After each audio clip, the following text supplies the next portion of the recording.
Hello दोस्तों, chess की दुनिया में आपका स्वागत है। मैं हूं क्यूबिंग भारत। चेस सीखने और इसे एक बेगिनर के रूप में नेविगेट करने के लिए मैं उन 5 मेजर कॉन्सेप्ट को कवर कर रहा हूं जिन्हें मैंने चुना है, और वो ये हैं। हम बोर्ड और सेटअप और जाहिर तौर पर सभी पीसेस के बारे में बात करेंगे, वे कैसे चलते हैं और उनके कितने पॉइंट हैं। फिर हम उनकी इंटरेक्शंस के बारे में बात करेंगे। फिर हम बात करेंगे नंबर 3 के बारे में, जो चेक और चेकमेट हैं, क्योंकि चेकमेट खेल का लक्ष्य है। इसलिए चौथी श्रेणी में मैं आपको कुछ ओपनिंग आइडियाज दिखाऊंगा और अंत में हम स्टडी प्लान के बारे में थोड़ी बात करेंगे। ठीक है, चलिए शुरू करते हैं। सबसे पहले, चेस बोर्ड एक 8x8 स्क्वायर होता है जिसमें फाइलें होती हैं, जो कि हैं ए फाइल, बी फाइल, सी फाइल और भी, तथा rank, the first rank, the second rank, etcetera.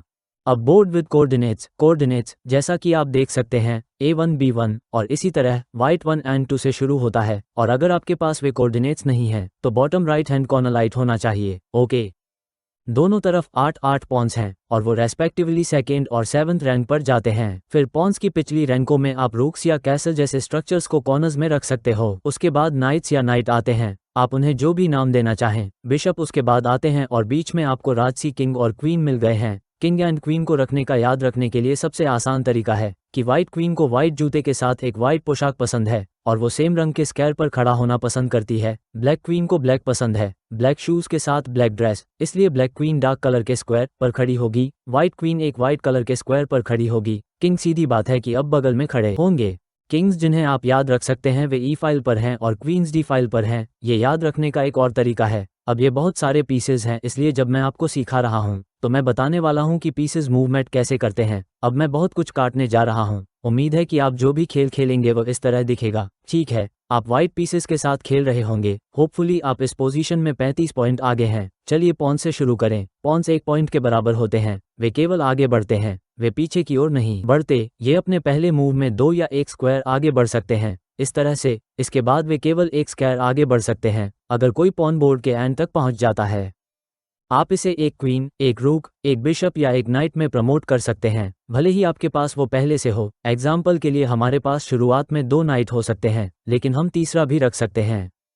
Pond's के बारे में एक बात यह है कि जिस तरह से वे कैप्चर करते हैं वह आगे को नहीं बल्कि एक स्क्वायर डायगोनली कैप्चर करते हैं। एग्जाम्पल के लिए, इस पोजीशन में व्हाइट पॉन ब्लैक पॉन को कैप्चर कर सकता है, इस तरह ये एक पॉन कैप्चर होगा। ठीक है, अब एक और बोनस रूल है पॉन्स का, जो मैं यहाँ सिर्फ शामिल करने के लिए शामिल करूंगा, जिस नियम को ऑन % कहा जाता है। यह एक विशेष नियम है जो मैंने नहीं बनाया है, इसलिए प्लीज मुझसे हेट मत करना, जो एक सॉफ्टवेयर ग्लिच की तरह दिखता है। और यह इस तरह होता है कि यदि अपोनेंट का पॉन 2 स्क्वायर, ठीक 2 स्क्वायर आगे बढ़ता है और आपके पॉन के साथ साथ खड़ा होता है, आप उस पॉन को ले सकते हैं अगर वो ऐसा करता है जो कही जाती है ऑन % सिर्फ इस चाल में। यदि आप रुकते हो तो आप ऐसा नहीं कर सकते। चलो अब चलते हैं नाइट और बिशप की ओर साथ में, क्योंकि उन्हें माइनर पीसेस कहा जाता है और वे 3 पॉइंट के बराबर होते हैं। ठीक है, बिशप बहुत सरल हैं, वे आगे और पीछे जा सकते हैं डायगोनली अपने स्वयं के रंग पर, इसलिए एक लाइट स्क्वायर बिशप इस तरह से चलता है। एक डार्क स्क्वायर बिशप इस मामले में यहाँ नीचे तक जाएगा यदि यह कर सकता है, लेकिन ये जा सकता है इनमें से किसी भी वर्ग में। आप जा सकते हैं 1 स्क्वायर, 3 स्क्वायर, जो भी। नाइट्स सबसे ज्यादा यूनिक होते हैं। वे छोटे एल के आकार में चलते हैं, इसका मतलब होगा 1 के ऊपर 2, ठीक है, या 2 के ऊपर 1, तो ये कुछ ऐसा दिखेगा। 1 2 टन या 1 2 टन या 1 2 टन या 1 2 टन। और नाइट पीछे भी जा सकते हैं। और नाइट्स के बारे में एक मज़ेदार बात यह है कि वो दूसरे पीसेस के ऊपर से जंप कर सकते हैं, तो इस नाइट को परमिशन की ज़रूरत नहीं है, ये सीधे इस स्क्वायर पर जा सकता है बिना किसी प्रॉब्लम के। और जाहिर है कि आप अपने पीसेस को नहीं मार सकते, तो ऐसा करने की कोशिश नहीं करना। अब जाहिर है कि नाइट थोड़े धीमे हैं, इन 2 पीसेस को बोर्ड के दूसरी तरफ जाने के लिए समय की आवश्यकता है। ये दोनों 3 के बराबर हैं। रूक्स और क्वीन वास्तव में काफी सरल हैं। अब कोई फैंसी एल नहीं है। रूक ऊपर नीचे बाएं दाएं जाते हैं, वो भी किसी भी दिशा में 5 पॉइंट के लायक, जो वे चाहते हैं। तो इस तरह, इस तरह, इस तरह, सॉरी, किसी भी दिशा में नहीं जो वे चाहते हैं। मुझे कहना चाहिए कि वे जितनी दूरी तय करना चाहते हैं। क्वीन एक रूक और बिशप के कंबाइन से बनी है, मतलब ये बिशप और रूक दोनों के मूव्स चल सकती है। ये 9 पॉइंट के बराबर होती है और वे यहाँ तक जा सकती हैं, यहाँ सभी तरह से, इस तरह और इस तरह। इनमें से ये जिस भी स्क्वायर में जाना चाहती है वो जा सकती है। ये सुपर पावर है। आप क्वीन को रखना चाहते हैं, यह आपका सबसे शक्तिशाली हमला करने वाला पीस है, लेकिन इसे जल्दी नुकसान नहीं पहुंचाना चाहिए। आप पूरी तरह से लोडेड पोजीशन के खिलाफ लड़ रहे होंगे। अंतिम लेकिन कम महत्वपूर्ण स्थिति यह है कि हमारे पास किंग हैं। किंग क्वीन की तरह होते हैं, सिवाय इसके कि वे एक तरह के होते हैं। बिल्कुल नहीं, वे किसी भी दिशा में जा सकते हैं जो वे चाहते हैं, लेकिन केवल एक स्क्वायर में। इसलिए क्वीन जितना चाहे उतना जा सकती है, लेकिन किंग केवल एक ही कदम आगे बढ़ सकता है। आपके लिए एक और बोनस नियम है जो कि कैसलिंग। ठीक है, मैंने कहा मैं आपको थोड़ा सा भ्रमित कर सकता हूँ। कैसलिंग चेस में एक चाल है जब आप दो पीसेस को एक ही टाइम पर चलते हैं, जो है आपका किंग और आपका रूक। और यह कैसा दिखता है? मान लीजिए इस तरह की पोजीशन में यह व्हाइट की चाल है। किंग 2 मूव्स चलेगा और रूक किंग के बगल में राइट साइड कूद जाएगा। आप ऐसा तभी कर सकते हैं जब किंग और रूक एक दूसरे को देख सकें। और एक और बात यह है कि आप मूव कैसल्स तभी तक खेल सकते हैं जब तक आप एक भी मूव्स नहीं चला हो, किंग या रूक, जिसे आप कैसलिंग के लिए यूज करने की कोशिश कर रहे हैं। आप बाद में ओपनिंग सेक्शन में जानेंगे कि कैसलिंग क्यों महत्वपूर्ण है। यह एक इम्पॉर्टेंट मूव है क्योंकि यह किंग को बीच से बाहर निकालता है और उसे किनारे पर एक छोटे से वेकेशन होम में छिपा देता है। अभी के लिए भ्रमित मत होइए। यदि आप भ्रमित हैं तो ठीक है, सभी चीजें बाद में समझाई जाएंगी। आइए इस बारे में थोड़ी बात करें कि चेस बोर्ड पर पीसेस कैसे इंटरेक्ट करते हैं। जिस तरह से मैं चाहता हूं कि आप इसके बारे में सोचें। ठीक है, यह एक पीस का विजन है। इसका क्या मतलब है? चलो क्वीन से शुरू करते हैं। ये क्वीन यहाँ नीचे तक सब देखती है, लेकिन ये सब खाली स्क्वायर है। एक पॉन जो वहाँ है जिसे हम देख सकते हैं। ठीक है, तो सबसे पहले क्वीन पॉन को देखती है। और कौन है? ब्लैक का पॉन, व्हाइट का नहीं बल्कि ब्लैक का। तुम चारों तरफ देखो, रूक पॉन को देखता है, इसलिए इस पॉन को लेना एक भयानक कदम होगा क्योंकि रूक इसे वापस पकड़कर जवाब देगा। यह एक पॉन को पकड़ना है, इसे ही पॉन को पकड़ना कहते हैं, जिसे रूक वापस ले लेता है। हम उसमें 9 पॉइंट खो देते हैं। मैं चाहता हूं कि आप इसके बारे में इस तरह से सोचें कि हमें 1 मिलता है। 9 के लिए एक अच्छा सौदा नहीं है। हम और क्या देख सकते हैं? हमारा बिशप इस नाइट को देख सकता है। और कौन? ये बिशप इस नाइट को देखता है। बिशप एक दूसरे को नहीं देख पाते क्योंकि नाइट बीच में आ जाता है। इसलिए यदि इस स्थिति में व्हाइट चाल चले तो बिशप घोड़ा ले लेता है और बिशप बिशप ले लेता है। यह एक सही ट्रेड है। ये 3 के लिए 3 है। यह एक बुरा सौदा नहीं है। ठीक है, मैं चाहता हूं कि आप इसके बारे में सोचें। जब आप पहली बार 3 के लिए 3 शुरू कर रहे हैं तो ठीक है, ये ठीक से अधिक है। अब ये बिशप क्या देखता है? Bonus question. 5 पॉइंट्स खोना। ये तब तक अच्छा नहीं होगा जब तक कि हमें बदले में इससे अधिक न मिले, या 4 पॉइंट जैसे करीब न हो। अब हमारा रूक यहाँ बचाव करता है, यही कहलाता है। इसे डिफेंस कहते हैं। उसी तरह जैसे कि ये रूक उस पॉन को प्रोटेक्ट कर रहा है या उस पॉन का बचाव कर रहा है। हम बचाव कर रहे हैं, लेकिन यह एक सही ट्रेड नहीं है। तो इस स्थिति में आइए इस रूक को उदाहरण के लिए इस स्क्वायर पर ले जाएं। देखिए हम किसे देखते हैं। वाओ! और क्वीन नीचे आकर हमें कैप्चर नहीं कर सकती। ये बहुत महत्वपूर्ण बात है क्योंकि यहाँ अभी रूक की रक्षा कर रहा है। इसके बारे में क्या ख्याल है? अगर मान लीजिए कि ब्लैक एक चाल क्वीन F6 खेलता है, क्वीन नाइट को देखती है, क्या वह नाइट पर हमला कर रहा है? नहीं, ऐसा नहीं है क्योंकि हम इसकी रक्षा कर रहे हैं। ये ब्लैक के लिए अच्छा निर्णय नहीं होगा। और एक और बात, मान लीजिए इस स्थिति में ब्लैक ये चाल चलता है, क्या हम उस बिशप को पकड़ सकते हैं? वो बिशप हमारी क्वीन को जीतने की कोशिश कर रहा है और कई बेगिनर्स सोचते हैं, हे भगवान, मेरी क्वीन खतरे में है। लेकिन एक सेकेंड रुकिए, क्या हम इसे ऐसे ही नहीं ले सकते? क्या ये किसी चीज से सुरक्षित है? नहीं, मैं चाहता हूं कि आप गेम के बारे में ऐसे सोचना शुरू करें जैसा कि आप खेलते हैं। क्या कुछ भी इसको प्रोटेक्ट कर रहा है या मैं उस पर हमला कर रहा हूं? The point value system.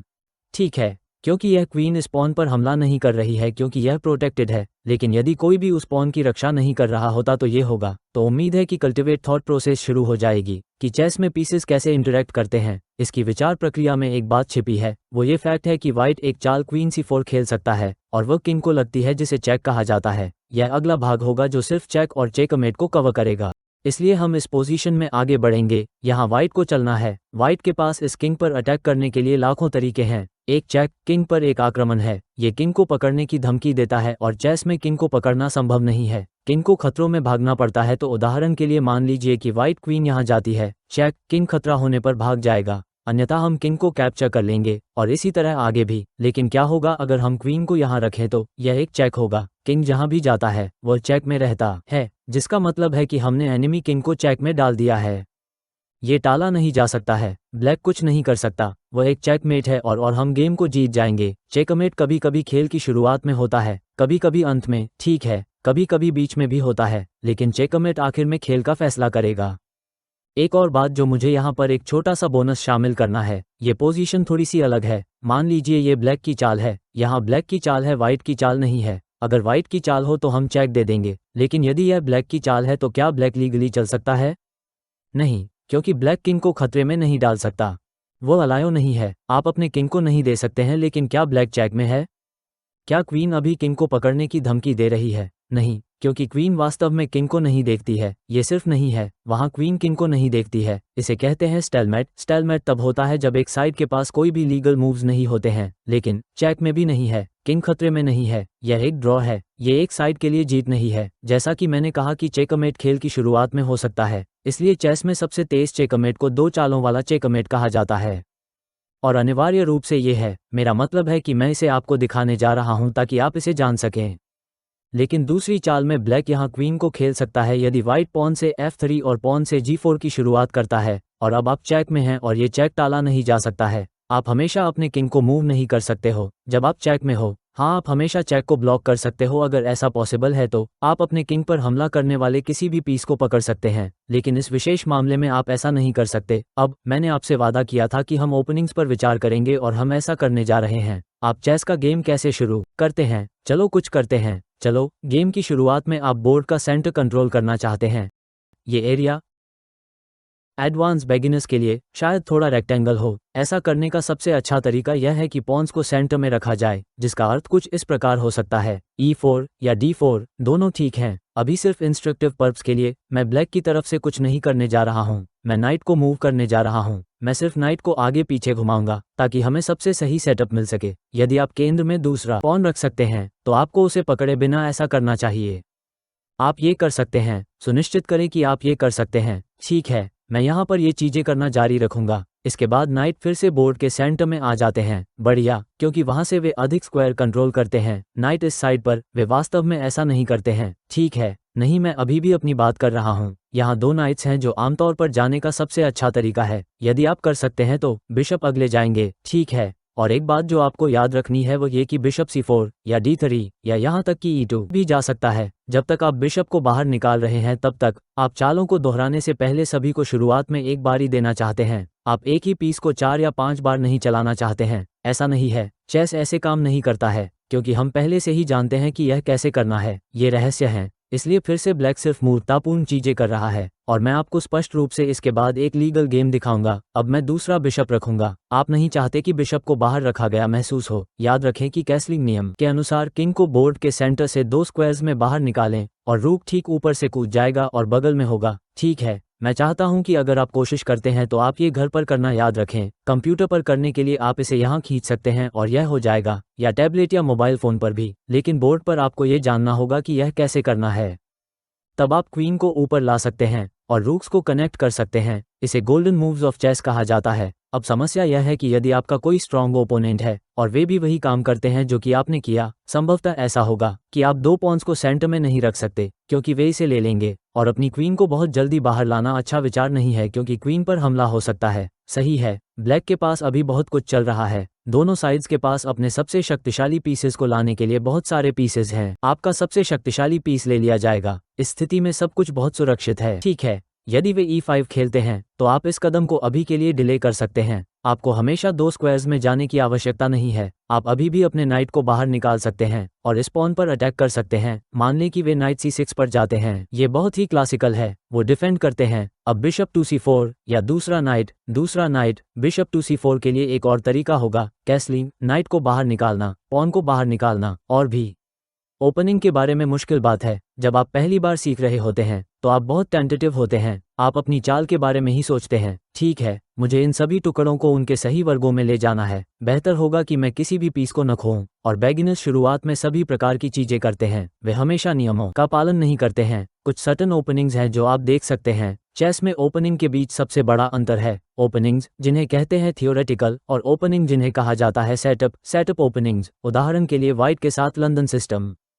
आप D4 चलते हैं और उसके बाद आप बिशप को बाहर निकालते हैं और आप हर बार एक ही तरह से खेलते हैं। D4 और bishop to F5 London system कुछ ऐसी है जो आप हर खेल में, मूल रूप से हर खेल में ऐसा ही किया जा सकता है जब तक कि ब्लैक कुछ पूरी तरह से पागलपन न करे और शुरुआत में ही बहुत सारे पीसेस खो देता है। आप किंग्स पॉन के साथ वास्तव में ऐसा नहीं कर सकते क्योंकि जब आप किंग्स पॉन के साथ खेलते हैं तो ब्लैक के खेलने के कई अलग अलग तरीके होते हैं। मेरा मतलब है कि मुझे पता है कि अगर आप अभी शुरुआत कर रहे हैं तो ऐसा नहीं लगता है, लेकिन ब्लैक फ्रेंच डिफेंस खेल सकता है। ब्लैक खेल सकता है किंग्स पॉन और सिसिलियन डिफेंस खेल सकता है, बैथ हार्मोन और करो कैनर डिफेंस। इसलिए आपको थोड़ा ये जानना होगा कि हर किसी के बारे में क्या करना है और आपको अपनी नॉलेज बढ़ानी होगी। लेकिन एक बात, मैं इसे ब्लैक में बदल दूंगा। ये शुरुआती क्वीन के हमले हैं और विशेष रूप से स्कॉलर्स मेट नामक कुछ चीज़। यदि आप ब्लैक पीसेस के साथ सावधान नहीं हैं, आप तुरंत गलत समझ जाएंगे कि यह चाल क्या है। व्हाइट बिशप 2c4 खेलना चाहता है और आपको चेकमेट करना चाहता है, जो कुछ इस तरह दिखेगा। Bishop c4 queen h5। ये क्यों काम करता है? ये किंग के पास एकमात्र स्क्वायर है जो केवल किंग द्वारा प्रोटेक्टेड है। हाँ, सिर्फ किंग के द्वारा प्रोटेक्टेड है, जिसका अर्थ है कि यदि व्हाइट क्वीन को f7 पर उतारने में सक्षम है या f2 पर, यदि आप ब्लैक के साथ खेल रहे हैं और क्वीन बिशप द्वारा प्रोटेक्टेड है, यह मेट है, आप हार गए हो 4 चालें और खेल खत्म हो गया है। तो आप ऐसा होने से कैसे बचते हैं? हर बेगिनर कभी ना कभी इसके झांसे में आ ही जाता है, कुछ f7 पर। ठीक है, आप ऐसा होने से कैसे बचते हैं? मान लीजिए आप e4 e5 खेलते हैं और वो क्वीन h5 खेलते हैं। पहली बात यह है कि यह कोई अटैक नहीं है, यह स्पॉन पर अटैक है। तो इसलिए g6 मत चलो, क्योंकि वे लेंगे और यह आपके किंग और आपके रूक पर डबल अटैक होगा। बहुत कॉमन ट्रैप। और जो मैं सलाह देता हूं कि यदि आप पॉन e5 खेलते हैं तो हमेशा अपने क्वींस नाइट को आगे बढ़ाएं। वाइट जो भी खेलता है, जब तक कि वाइट बोर्ड के सेंटर में एक पॉन पकड़ने का ऑफर नहीं करता, इसीलिए आपने पॉन वहां रखा है ताकि उसे पकड़ा जा सके। इसलिए क्वींस नाइट को बाहर लाओ जो पॉन की रक्षा करता है, और यदि वे मेट करने जाते हैं तो आप सुनिश्चित करें कि वे इसे नहीं ले सके। इसे आप अपनी क्वीन के साथ डिफेंड करें। उदाहरण के लिए क्वीन के साथ अब आप ब्लॉक कर सकते हैं, क्योंकि आपका नाइट आपके सेंटर के पॉन की रक्षा करता है। ठीक है, इसमें इतनी जल्दी न फंसने के बहुत सारे तरीके हैं। उसी समय यदि वे अपने बिशप को बाहर लाते हैं, फिर आप नाइट f6 भी खेल सकते हैं। अब क्वीन यहाँ नहीं जा सकती क्योंकि आपके नाइट ने इसे कवर किया हुआ है। जल्दी हारने से बचने के लिए छोटी छोटी ट्रिक्स। वरना चेस का स्टैंडर्ड गेम शायद कुछ ऐसा दिखाई देगा। बहुत सारे बेगिनर्स गेम ऐसे ही दिखते हैं और यह किसी ऐसी चीज में चलेगा जिसे कहा जाता है मिडल गेम, जो समुद्र है जिसमें चेस प्लेयर्स तैरने की कोशिश करते हैं, लेकिन ऐसा करना इतना आसान नहीं है। मिडल गेम 2 चीजों में बटा हुआ है, स्ट्रेटेजिक प्ले और टैक्टिकल प्ले। 95% बेगिनर्स गेम्स का फैसला टैक्टिक्स के साथ किया जाता है।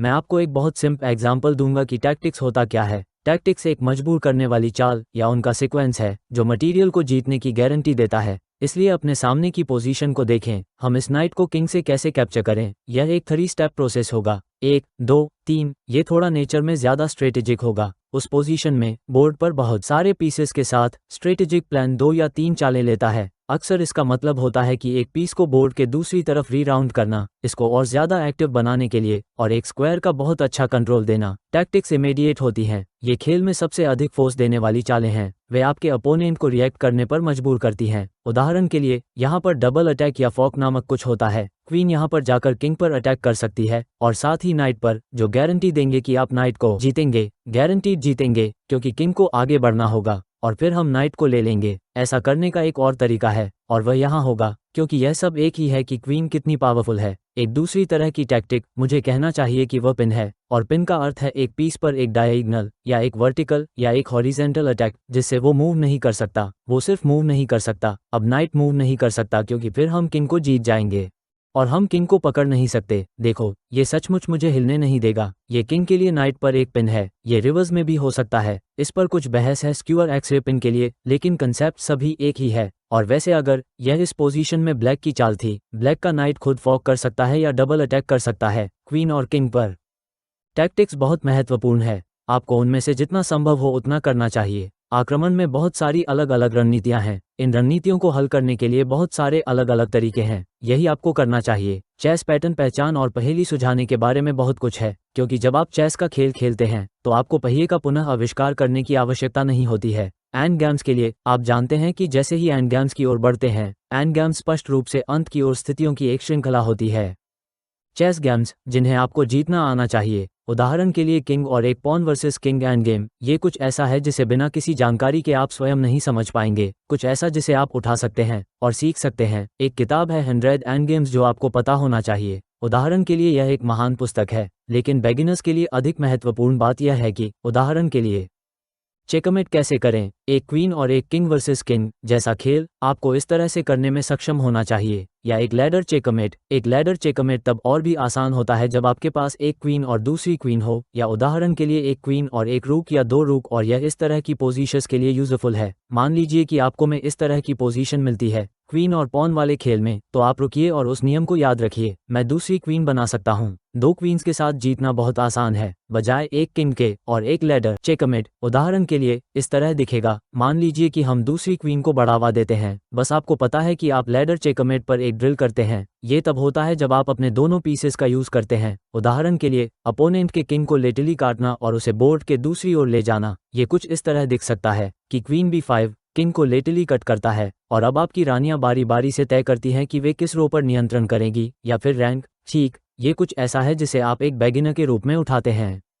आपको कुछ लैडर चेकमेट्स की प्रैक्टिस करनी होगी कि किंग और क्वीन के साथ चेकमेट कैसे करें। मैं आपको 2 मिनट का संक्षिप्त विवरण दूंगा। मुझे नहीं पता कि यह आपके लिए उपयोगी होगा या नहीं। केवल क्वीन के साथ चेकमेट करने का सबसे आसान तरीका क्वीन को उस स्थिति में रखना है जिसे नाइट अपोजिशन कहते हैं। इसका क्या मतलब है? इसका मतलब है कि अगर यह पीस नाइट होता तो ये किंग पर हमला करता। अब आपको ब्लैक द्वारा की गई हर चीज की नकल करनी है। यदि ब्लैक एक स्क्वायर लेफ्ट की ओर चलता है तो आप एक स्क्वायर लेफ्ट की ओर चलते हैं। यदि ब्लैक एक स्क्वायर डायगोनली बैकवर्ड चलता है तो आप उसी रास्ते पर चलते हैं और आप इस किंग को फाइनल रोज में से एक में ले जाते हैं। यदि किंग उन फाइनल रोज में से किसी एक पर बंद हो जाता है तो आप सुनिश्चित करते हैं कि किंग बच के नहीं जा सके। जैसा कि मैंने कहा, एक स्क्वायर इस तरफ, एक स्क्वायर इस तरफ, इस तरफ, इस तरफ, इस तरफ, इस तरफ। ओह, किंग बैक रो में है। अब हमारे किंग को लाने का समय है। तो उदाहरण के लिए यहाँ, यहाँ, यहाँ, यहाँ, यहाँ। किंग एनिमी किंग को भागने से रोकेगा। किंग स्पष्ट रूप से हमारे किंग के साथ खुद को खतरे में नहीं डाल सकता क्योंकि हम उसे पकड़ लेंगे। तो उदाहरण के लिए अब हम या तो यह चेकमेट या चेकमेट जिसे मैं कहना पसंद करता हूं, आपके सामने यह एक चेक है और किंग क्वीन को प्रोटेक्ट कर रहा है। अदरवाइज यदि हमारा किंग यहाँ वापस आ गया होता, किंग बस ले जा सकता है। किंग निश्चित रूप से मुफ्त में चीजों पर कब्जा कर सकता है, लेकिन इस मामले में किंग क्वीन का बचाव करेगा। इसलिए बेगिनर्स के रूप में एंड गेम का यूज किया जाएगा। आप सीखते हैं कि उदाहरण के लिए केवल क्वीन के साथ कैसे चेकमेट किया जाए। आप सीखते हैं कि केवल रूक के साथ कैसे चेकमेट किया जाए। इंटरनेट पर इस तरह की चीजों के लिए सभी प्रकार के रिसोर्सेस हैं, लेकिन इस वीडियो का पॉइंट आपको सही दिशा में करने के लिए है। आपको बेसिक चेकमेट सीखने की आवश्यकता है और बस कैसे एक पोजीशन जीतने के लिए जहां आप एक विशाल नेतृत्व की तरह है। ठीक है, बहुत सारे मटेरियल्स में पीसेस का ट्रेड करें, इसे एंड गेम तक ले जाएं, एक लैडर चेकमेट प्राप्त करें, किसी क्वीन के साथ चेकमेट करें। मैंने आपको बताया कि इस सब के अंत में मैं वही सुझाऊंगा जो मुझे लगता है कि सबसे अच्छा और सबसे विश्वसनीय अध्ययन योजना है। तो दोस्तों, आज की वीडियो में आपने सीखा कि चेस कैसे खेलते हैं, मोहरे कैसे चलते हैं और गेम की शुरुआत कैसे होती है। अगर आपको ये वीडियो पसंद आए हो तो लाइक जरूर करें और कमेंट करके बताएं कि आपको सबसे अच्छा क्या लगा। अगर आप ऐसे और आसान चेस वीडियो देखना चाहते हैं तो चैनल को सब्सक्राइब करें और बेल आइकन दबा दें ताकि नई वीडियो की जानकारी आपको सबसे पहले मिले। मैं आपसे मिलूंगा अगली वीडियो में। तब तक के लिए सोचिए, समझिए और खेलिए समझदारी से। जय हिंद।